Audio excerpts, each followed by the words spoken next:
kembali lagi di Prim TV dan kali ini masih dengan kolaborasi Prim TV dengan Unpri Kreatif Psikologi. Di sini aku Regina dari Unpri Kreatif Psikologi dan kita kali ini mau membedah buku karya seorang psikolog dan juga seorang dosen di Unpri. Nah, ini merupakan buku karya dari Ibu Petra Johana, MPsy Psikolog. Halo Ibu. Halo Prim, apa kabar? Nah, ini judul bukunya adalah Menaklukkan Bayangan Kematian. Nah, mungkin sama seperti saya dan Prim yang di rumah pasti banyak yang penasaran kenapa Ibu ngasih judul Menaklukkan Bayangan Kematian. Oke, ya judulnya mungkin agak sedikit serem ya, gitu ya. Saya memberikan judul ini karena ini mengisahkan Ibu Selby yang mengalami kematian anak sulungnya perempuan dan juga suaminya yang sangat berdekatan. Nah, menurut saya jarang manusia yang mengalami kematian orang yang dikasihinya sangat berdekatan, dan kehilangan orang yang terkasih itu sangat sulit. Nah, apalagi sekaligus. Sehingga menurut saya yang sudah mengatasi masalah ini, yang saya punya pengalaman yang agak lumayan berat dan pengalaman yang sangat bagus, sehingga saya termotivasi untuk menciptakannya dalam buku supaya orang yang pernah mengalami kehilangan itu tahu bagaimana cara mengatasi kehilangan, apalagi kehilangan dua orang sekaligus. Mungkin itu salah satu alasan kenapa Ibu tertarik untuk mengangkat kisah Bu Selby ini.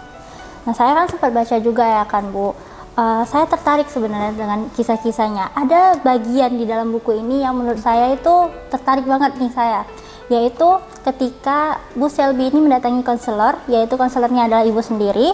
Nah, Bu Selby ini Ibu suruh untuk gak apa-apa kalau misalnya mau berdoa kepada Tuhan dengan cara yang mengeluh atau kayak mengucapkan kata-kata yang tergolong negatif. Nah, selama ini kan kita biasanya selalu diminta untuk kalau berdoa kita itu harus bersyukur, memuji-muji. Nah, kenapa nih Ibu membolehkan atau menyarankan Bu Selby untuk melakukan hal yang demikian? Dari segi psikologi ya, bahwa di dalam grieving itu kehilangan atau kesedihan karena suatu kehilangan, supaya dia bisa pulih healing, itu ada tahap yang terakhir, acceptance atau bisa menerima kehilangan itu. Sebelum tahap itu ada tahap yang kedua. Yang pertama itu tahapnya adalah denial, baru kedua anger, baru ketiga tawar-menawar atau bargaining, baru depression, kemudian acceptance. Nah, jadi orang yang kehilangan, dia anger, marah-marah, itu kan wajar. Nah, kalau kita marah-marah karena kita merasa kehilangan di dalam diri kita, kehilangan orang yang kita kasih, kita marah-marah kepada orang lain, itu akan menyakiti orang lain. Tapi kalau kita marah-marah di dalam doa kepada Tuhan yang adalah pencipta kita, yang tahu DNA kita, tahu apa yang kita alami, dan tahu masa depan kita apa. Begitu ya. Sedikit spiritual tapi itu benar. Nah, saya pikir dan saya pribadi punya pengalaman yang demikian dengan Tuhan, bahwa kita berhubungan dengan Tuhan tuh nggak selalu mesti kita ngomongnya Tuhan engkau baik, sungguh baik. Ya, kita boleh dong bilang, Tuhan saat ini aku lagi kecewa, lagi marah dengan si anu ini dan aku pingin mukulnya. Daripada saya bilang saya lagi marah dengan kamu, Rek, mau saya pukul, pasti kamu sakit hati kan. Tapi kalau sama Tuhan, dia ngerti, karena dia kan counselor, the great counselor, the great healer.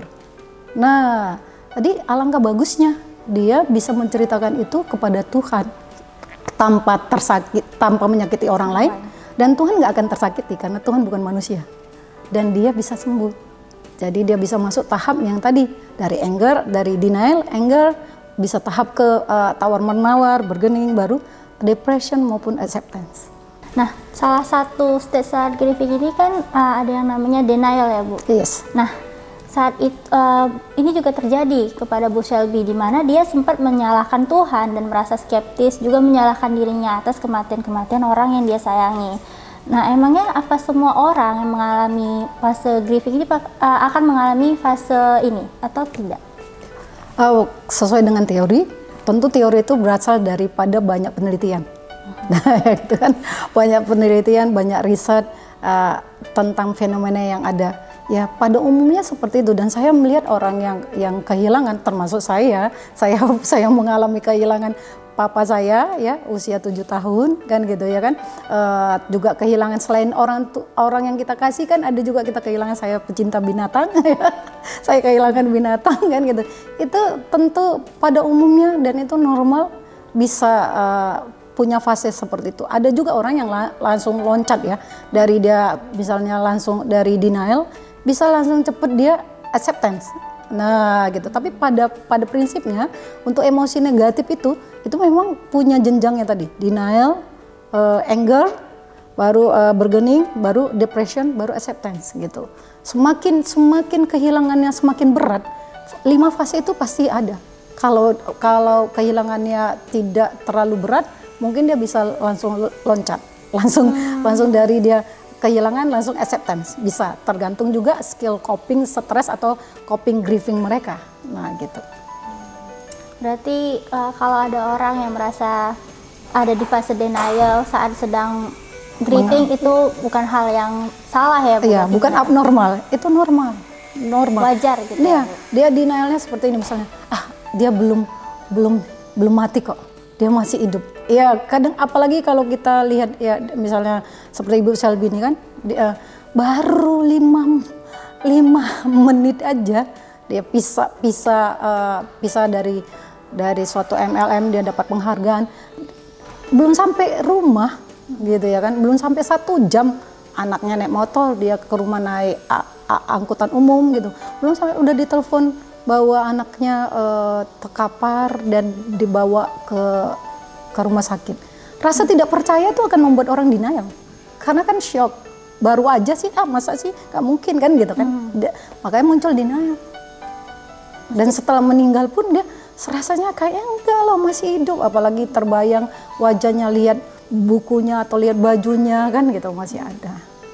Bahkan dia sampai harus membuang barang-barangnya kan. Betul. Nah gitu, ada orang yang harus seperti itu untuk dia bisa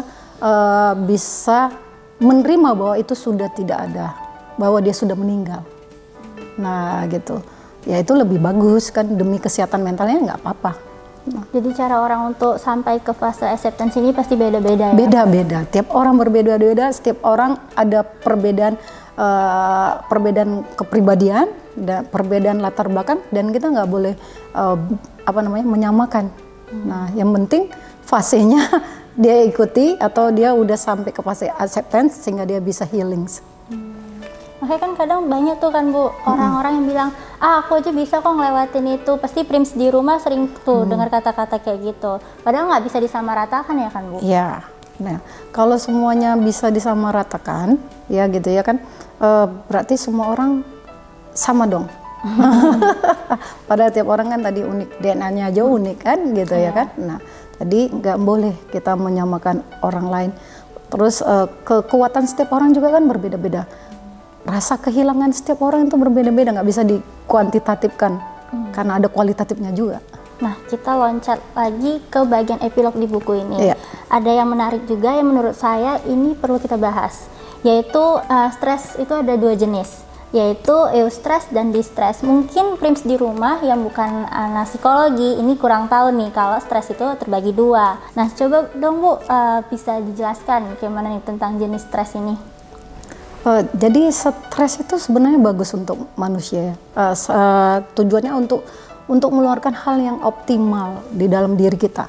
Nah, kalau tidak keluar yang optimal itu dalam mengatasi tekanan sehingga kita bisa next level dalam hidup gitu ya kan, keluar dari comfort zone kita, itu akan membuat kita jadi distress, tertekan, yang membuat kita jadi emosi negatif, pikiran negatif, dan perilaku negatif. Tapi kalau kita tahu tadi ya bahwa tekanan itu stresor itu membuat stres yang membuat kita bisa optimal, maka kita akan menganggap itu suatu tantangan, termotivasi untuk kita next level, dan kita bisa terchallenge untuk mengatasinya, sehingga kita akan muncul emosi positif. yaitu termotivasi, terinspirasi, kita semangat, apalagi happy, dan akhirnya berhasil kita next level, dari zona nyaman kita ke next level. Waduh, itu rasanya kan happy. Nah, walau mungkin ada yang sedih, keluar air mata, tapi air mata bahagia.